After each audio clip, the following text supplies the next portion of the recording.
What's up, everybody? I'm Brigitte Bidet, and I'm about to show you all the things that I slap on my face to get pretty. Step 2.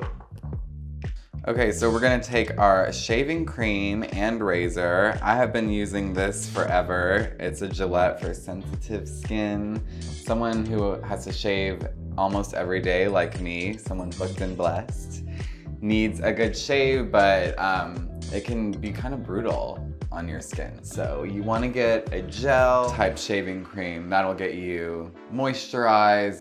It's basically like exfoliating your skin, which you're not supposed to do every day, but this is how I work. So anyways, you just want to get a little bit, it goes a long way. And gently apply it to the skin.